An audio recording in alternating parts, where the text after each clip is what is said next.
One, this is your warning. Uncle KC is giving you plenty of time to prepare because Angel Reese is about to explode. V1.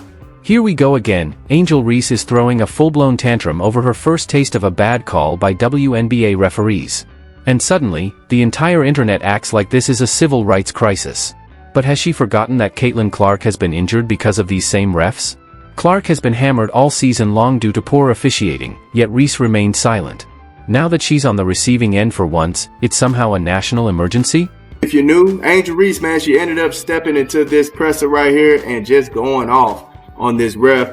And I have to agree, man, if the ref really said this to her, I think we fought really hard. It's tough when you talk to officials and I asked them, hey, we only shot 2 free throws. We've only been to the free throw line twice up into the fourth quarter, and she tells me it's not her job. Angel Reese is all over social media and even using her press conference to rant, acting like she's the first WNBA player to get a bad whistle. Meanwhile, the Indiana Fever and Caitlin Clark have dealt with horrendous officiating every single game. Clark's been hit, shoved, and dragged with no calls, and Reese never said a word. But the moment it happens to Chicago's so-called golden child, suddenly she's ready to start a movement. But Angel Reese did make history again, and we're going to talk about this real quick because Angel Reese been kind of quiet in her department. You know what I'm saying? There ain't really been a whole lot of noise. At least people really haven't been paying attention to it. That is until today.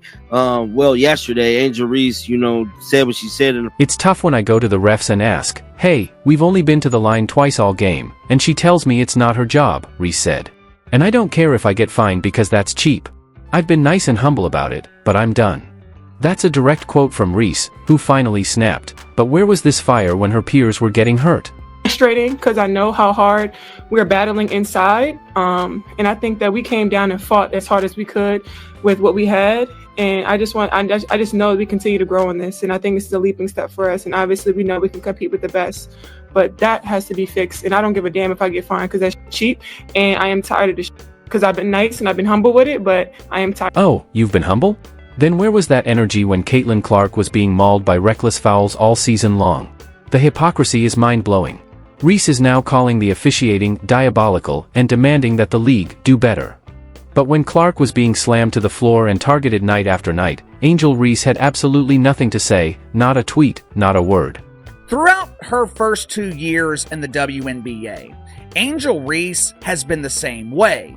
On paper, the double-double diva looks great, but just like Derek Carr, Angel Reese does not impact winning. Since the Bayou Barbie became the Chi-Town Barbie, the Chicago Bravado are 18-39. They have been one of the worst teams in a league that is filled with bad teams. And oftentimes, Angel Reese will blame everyone but herself for her huge embarrassment. Let's break down what actually happened.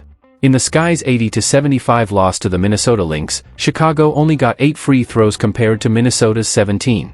Reese scored 16 points on 16 shots, mostly in the paint, yet only visited the line twice. Sure, that's frustrating, but compared to what Caitlin Clark has endured, it's nothing. Clark has taken hits on every drive, hits that would make an NFL player flinch, and the refs? Silent.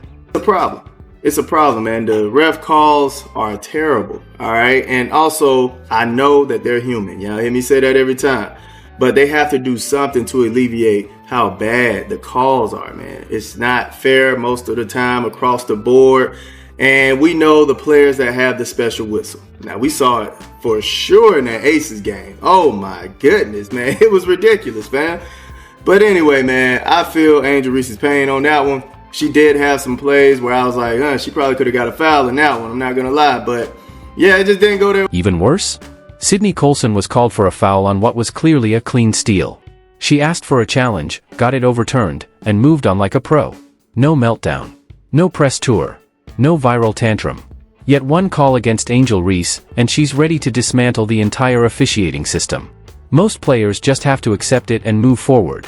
They don't get sympathy from fans, and they certainly don't get hashtags and headlines. So Angel Reese comes out and she decides to, in her press conference after the game that they lost the other day, to talk about the officials and how they're not calling the fouls. And she was complaining about how, to the official, how she, is not going to the free throw line. There's not been enough of them going to the free throw line because they're not. Or take Caitlin Clark, who had to miss games because of the abuse she's taken, groin injuries, quad strains, brutal hits, most of it uncalled.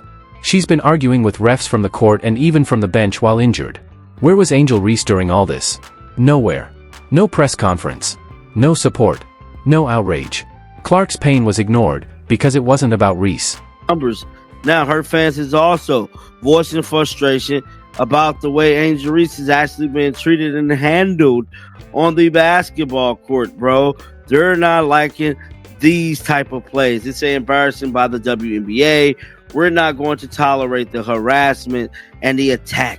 They're basically saying it's an attack on Angel Reese, but they're just really boxing her out, trying to get the rebounds because they know she's going to do everything in her business to try to get the damn rebound. Reese never spoke up for Clark. She never held a press conference, sent a tweet, or even acknowledged that Clark was being blatantly targeted. The silence was loud, and it told us everything. Now, suddenly, Reese gets one bad call and wants to light the league on fire. The double standard is wild. Clark took elbows to the head, cheap shots from Sun players, and was constantly shoved. And Reese? She probably liked tweets mocking it. So she really doesn't give a damn if she gets fined for this. So, which, I mean, I don't have a problem with her saying this.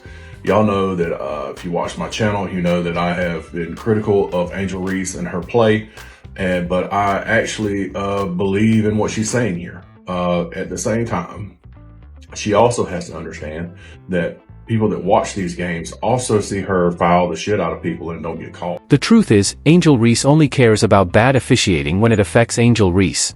She trademarked her brand instead of standing up for player safety. Now, after one night of unfavorable calls, she wants to lead a crusade. Let's be real, Reese has benefited from plenty of questionable whistles before. But the moment the favor flips, it's suddenly a scandal. Coach Tyler Marsh defended her, claiming Chicago gets to the rim but not the line. But where was this kind of energy when Caitlin Clark was getting fouled and ignored every night? Where was the league's concern then? One thing I kept seeing in this game, man, they were doing really well starting out. They came out strong, looking pretty decent. But they have so many moments where they're looking good, and then all of a sudden they have a long stretch of tough shot, ill-advised shot, bad shot selection. Like it gets bad. And